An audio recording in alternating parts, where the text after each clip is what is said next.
दोस्तों नमस्कार। तो अब नोट्स बनाने के लिए जो आईपीसी का संभवतः लास्ट चैप्टर है जो सेक्शन 479 से लेकर के 489 ई तक है। तो इसमें सबसे पहले लेते हैं सेक्शन 479 को। सेक्शन 479 में क्या है, संपत्ति चिन्ह की परिभाषा दी गई है। तो संपत्ति चिन्ह क्या है? वह चिन्ह जो यह द्योतन करने के लिए उपयोग में लाया जाता है कि जंगम संपत्ति किसी विशिष्ट व्यक्ति की है, संपत्ति चिन्ह कहा जाता है। यानी उस चिन्ह से यह पहचान हो जाए कि उक्त संपत्ति किसकी है, उसे संपत्ति चिन्ह कहते हैं।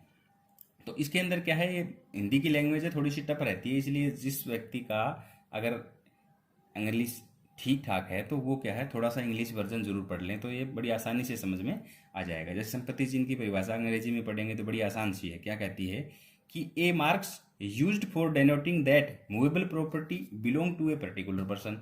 मतलब सिंपल भाषा में बात ये कहती है कि एक संपत्ति चिन्ह क्या है कि उससे ये पता चल जाए कि ये संपत्ति उक्त व्यक्ति की है, तो वो क्या है, संपत्ति चिन्ह है। तो इंग्लिश इतनी खराब भाषा भी नहीं है, तो थोड़ा बहुत उसको भी देख सकते हो, क्योंकि लॉ की भाषा अगर इंग्लिश में देखोगे तो वो बड़ी आसानी हो जाएगी समझने के लिहाज से, क्योंकि हिंदी के कई शब्द ऐसे हैं वो समझ में नहीं आते हैं। अब है सेक्शन 481, क्यों 480 जो है वो खत्म कर दी है। सेक्शन 481 क्या कहती है कि मिथ्या संपत्ति चिन्हों को उपयोग में लाना। जो कोई किसी चल संपत्ति या माल को या किसी पेटी, पैकेज या अन्य पात्र को जिसमें चल संपत्ति या माल रखा हुआ है ऐसी रीति से चिन्हित करता है जिससे यह विश्वास कारित हो जाए कि इस प्रकार चिन्हित संपत्ति या माल ऐसे व्यक्ति का है जिसका वह नहीं है, वह मिथ्या संपत्ति चिन्ह का उपयोग करता है, ऐसा कहा जाएगा। यही क्या है, एक प्रकार से परिभाषा के टाइप में है। अब है सेक्शन 482। 482 क्या कहती है कि मिथ्या संपत्ति चिन्ह का उपयोग करने के लिए दंड, यानी कि जो सेक्शन 481 वाला जो काम कर रहा है उसकी सजा है 482 में। इसमें 1 साल तक की सजा है या जुर्माना या फिर दोनों से दंडित किया जा सकता है। अब है सेक्शन 483। 483 कहती है कि दूसरे व्यक्ति द्वारा उपयोग में लाए गए संपत्ति चिन्ह का कूटकरण।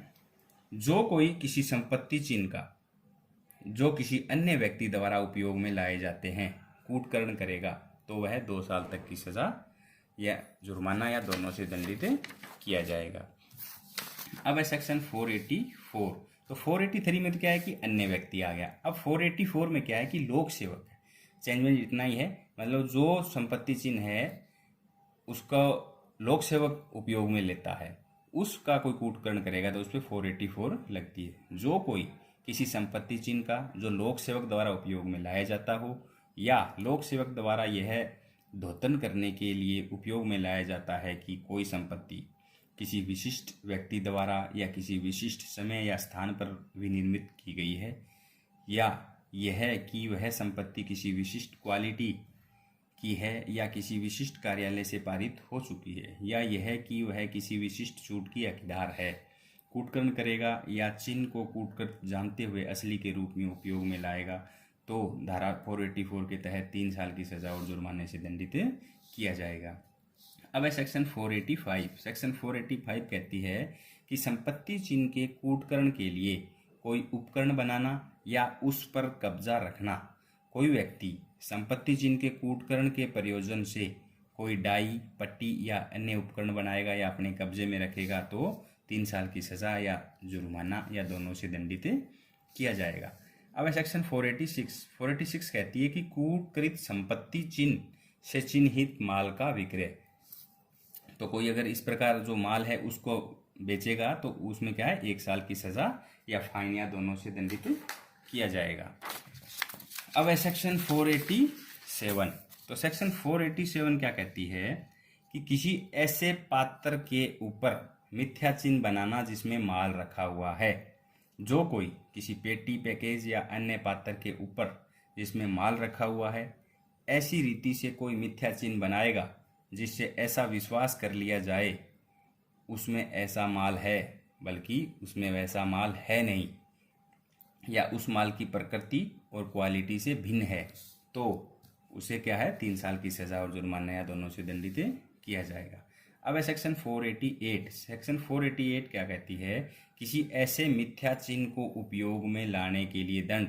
मतलब जो 487 वाला जो कार्य है उसको अगर कोई उपयोग में लेना तो उसका दंड क्या है, जो कोई पूर्व धारा में प्रतिष्ठित मिथ्या चिन्ह का उपयोग करेगा वह भी उसी प्रकार दंडित होगा। मतलब जो सेक्शन 487 में सजा है वही 488 में सजा है।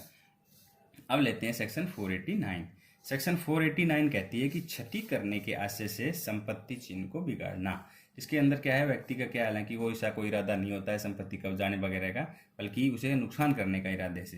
तो जो कोई किसी संपत्ति चिन्ह को यह आशय रखते हुए या संभाव्य जानते हुए कि किसी को क्षति करे, किसी संपत्ति चिन्ह को अपसारित करेगा, नष्ट करेगा, विरूपित करेगा या उसमें कुछ जोड़ेगा, वह दोनों में से किसी भांति के कारावास से, जिसकी अवधि 1 साल या जुर्माने से या दोनों से दंडित किया जाएगा।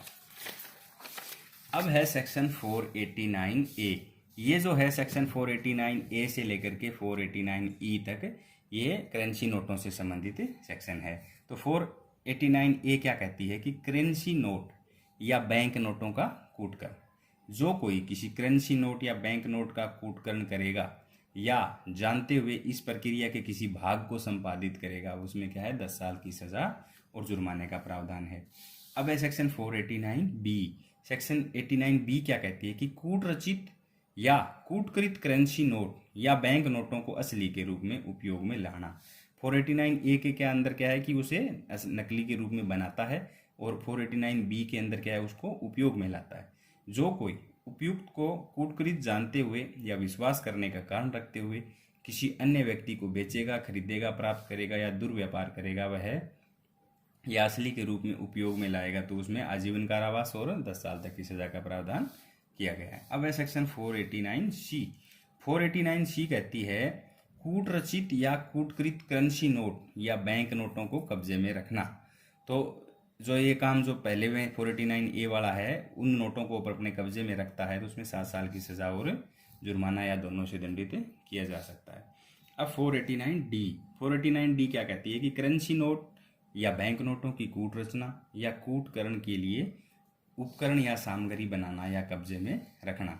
तो कोई व्यक्ति अगर ऐसा करेगा तो उसमें आजीवन कारावास और 10 साल तक की सजा और जुर्माने से दंडित किया जाएगा। अब है सेक्शन 489E। ई में क्या है, करेंसी नोट या बैंक नोटों से सादृश्य रखने वाले दस्तावेज की रचना या उपयोग में लाना। ये वैसे कुछ खास नहीं है, इसमें 100 रुपये का जुर्माने का प्रावधान किया गया है। तो ये अपना चैप्टर जो IPC का लास्ट चैप्टर है ये यहीं तक है।